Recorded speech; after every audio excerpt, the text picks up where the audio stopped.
Faisatiin akkuma godhannuuf nu gargaara. Amma immoo dubbiin waaqayyoo keessa keenya jira. Adda adda keenya keessa yoo gooftaa ibiddi kee jira. Ibiddi fayyinaaf nuuf kenname jira. Ibiddi hojiif nuuf kenname jira.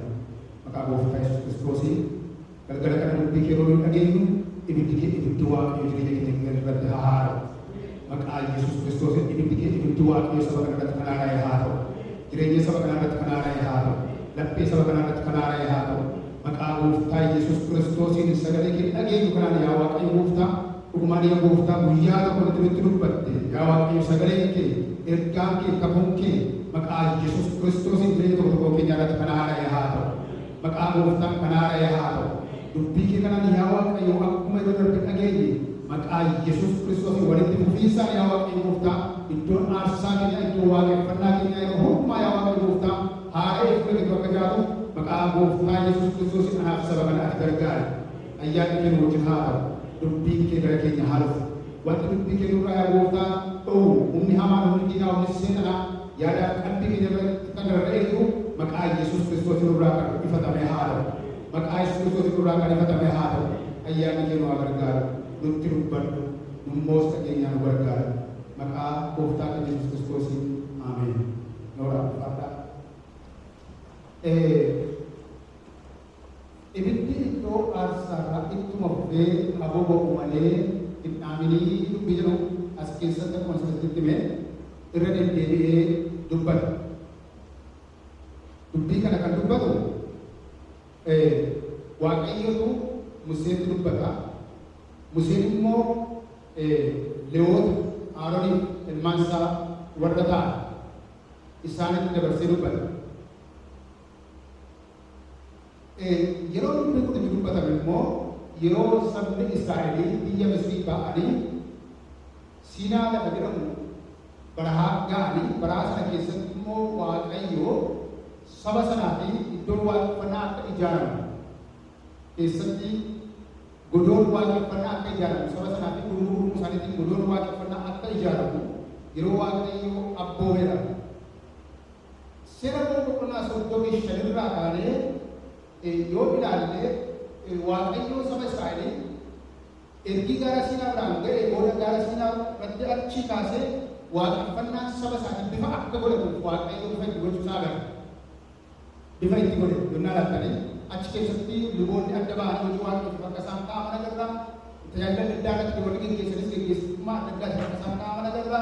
Tajaajila mana Waaqayyoo keessatti istiraakchar yookiin immoo bifa itti gochuusaa achi keessatti ilaalla. Egaan keessumatti adda baasee macaafa Lewwotaa keessatti immoo kan nuti ilaallu mana Waaqayyoo keessatti waaqeffannaan akkamittiin akka deemuun akka irra jiru. Waaqeffannaan mana Waaqayyoo keessaa maal fakkaachuu akka qabu. Yeroo waaqeffannaatti immoo warri Waaqayyoon waaqeffatan sabni sun sabni yeroo sana turan sabni Israa'el maal gochuu akka qaban adda baasee dubbata galee Waaqayyoo. Kutaa keenya ammaa kanatti yeroo nu garuu as keessatti adda baasee kan inni dubbatu ilmaan Aroonii fi Aroonitti. Arooniin akkuma beektanii gargaaraa Musee ture Aroon gara dhumaatitti dhufa. Arooniin nama Musee wajjin waamamee yeroo Museen gara Gibxii dhaqe gara Misrii yeroo dhaqee nama Museedhaaf afaan hiikuudhaaf kaa'ame akka ta'e akkuma kanallee akka isaan obbolaata akka isaan dubbii waliif ta'an sagalee Waaqayyoon dubbatu. Kanaaf kutaa kana keessatti gaanii Waaqayyo guyyaa tokko maal godhee Musee iddoo aarsaatti waamee yookiis immoo iddoo mana sagadaatti waamee boqonnaa tokko lakkoofsa 1-2 irraa dubbatan Lewwota keessatti Waaqayyo akka inni itti dubbate bakka iddoo aarsaatti yookiis immoo godoo mana qulqullummaa keessatti Musee addaa waamee ergaa kana dubbachuu isaatu agarra. Kutaa kana keessatti Waaqayyo adda baasee kan inni itti dubbatu waa'ee itti fufiinsa Waaqayyoon waaqeffachuu, Waaqayyoon tajaajiluu, Waaqayyoon jiraachuu, Waaqayyoon hojjechuun kan yeroo tokko kan yeroo lamaan akka hin taane yeroo hundumaa itti fufiinsa qabaachuu akka qabu kutaa kana keessa agarra. Kanaaf kutaa kana keessatti waa'ee iddoo aarsaa irratti ibidda boba'uu yookiis immoo ibidda yeroo hundumaa iddoo aarsaa tajaajilu ilaalla. Waa'ee iddoo aarsaa kana yennaa ilaaltanii Sira uumamaa keessaa kaasee iddoon aarsaa akkanni ture sagaleen waaqayyoo hin dubbata. Iddoon aarsaa kun iddootti waaqayyo waaqeffatamu iddootti namoonni bifa garaa garaatiin waaqayyoof aarsaa dhiyeessanii kakuma ofaa keessatti qooni beeku qalma garaa garaa kennaa midhaan isaanii aarsaa dhiyeessu fura namoota. As keessatti gaanii itti gaafatamummaanii as keessatti Aroonii fi ilmaan isaatti kenname yeroo hundumaa ibidda iddoo aarsaa kan akka isaan eeganiif iddoo isaatti akka isaan eeganiif.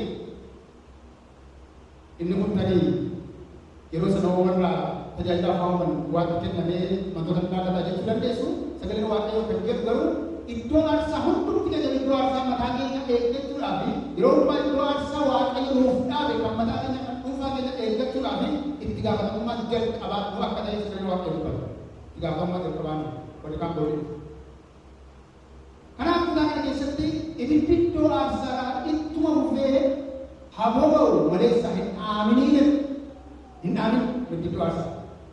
Yola tadi yeroo kun saba kanaaf yeroo salphaan sabni kun yeroo kana keessatti yeroo isaanii biyya Misrii ba'anii lafa qodaatti jiranii lafa isaanii fi jala keessatti yeroo isaan turanii yeroo isaanii lafa qodaa keessatti akka takka nyaata iyyuu hin qaban dhugaatii iyyuu hin qaban baay'ee rakkata. Jireenyi isaaniif mijataa miti haalli isaaniif mijataa miti. Museen tokko yeroo inni waaqayyoo kadhatee manna waaqa qaroofisa nyaatanii golmoo qophaa'ee golmoo Musee qofata golmoo waaqayyoo qofata.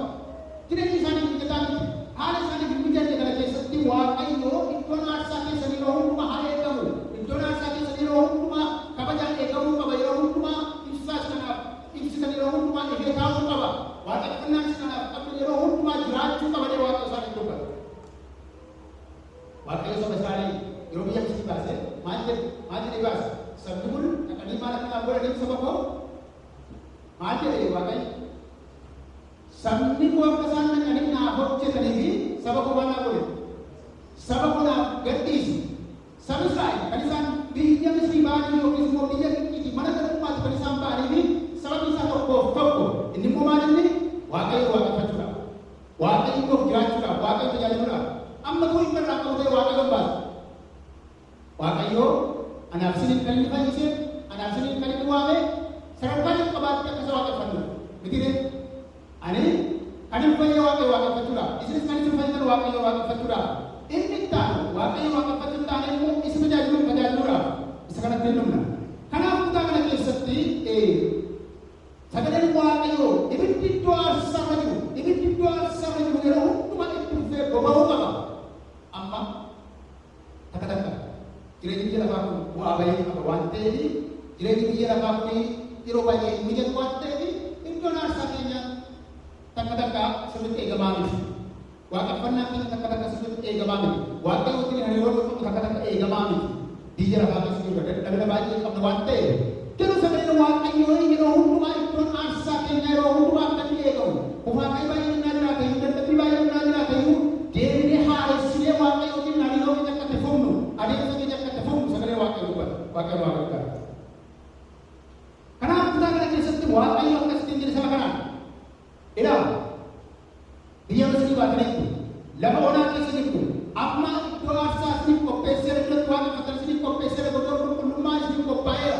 Godoo aarsaa kana keessatti immoo yeroo hundumaa bakki waaqeffannaaf eegamuu qaba qulqullaa'uu qaba. Bakki waaqeffannaaf yeroo hundumaa jiraachuu qaba. Jireenyi dubbiin waaqayyoo saba kanatti dubbata. Egaa amma torba lamaan darbee konfiraansi qabaaneerra waaqayyo waan baay'ee dubbateera. Waan baay'ee maal dubbate waaqayyo maal jedhu waan tooppikicha guddaa maal ture? Darbe keessa konfiraansi darbe keessa maal nama barsiise paastere? Dammaqina maal jedhu barsiise paastere? Takka takka egzaamina kennu keessa maal jedhu barsiise? Haarawa inni mata dureen guddaan inni jalatti barsiise haarawa paastere Girmaa kan jalatti barsiise haarawa waaqayyoo waan dubbatee dhabdile waaqayyoo akka dhuunfaa keenya illee waaqayyo adeemsa keenya jireenya keenya hojii keenya akka haaressu hariiroo kanaan dura isaa wajjin qabaataa ture waaqayyo akka haaressu tajaajila isaa wajjin qabaataa ture akka haaressu waaqayyo dubbate akka waldaatti waaqayyo dubbate.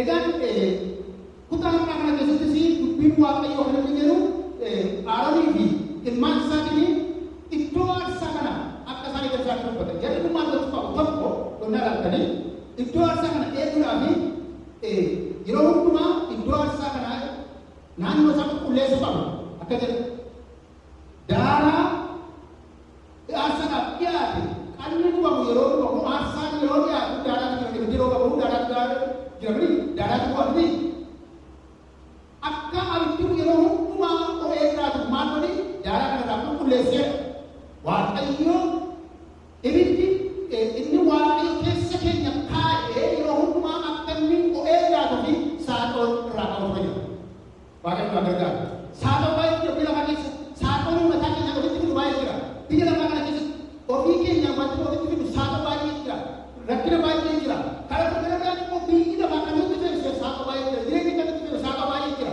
kanaaf kutaa kana keessa jiru naa ilaaltanii waaqayyo isa jalqabaa maal jedhee Aroon filmaa isaanii ira uffata lubaa uffadhaa meeshaa hundumaa hidhadhaa kana booddee daaraa sana qulqulleessaa kana booddee ibiddi yeroo hundumaa hin gubaate yeroo hundumaa hin waate sagalee waaqayyo kana duwwaa miti wanta aarsaan sun ittiin aarfamu immoo muka itti dabalutu irra jiraatu yookiin immoo qoraan itti dabalutu irra jiraatu jireenya fuulaa keessatti amma maaliif jiraatu dubbiin waan dabalatu dabalamutu irra jiraatu kadhannaan irratti dabalamutu irra jiraatu shaakala fuulaan irratti dabalamutu irra jiraatu maal godhu riifii godhu biyya kana waan yookaan kun maal godhu riifii godhu hin guutuu deebi'anii jireenya fuulaa keessatti riifii gochuu barbaachisa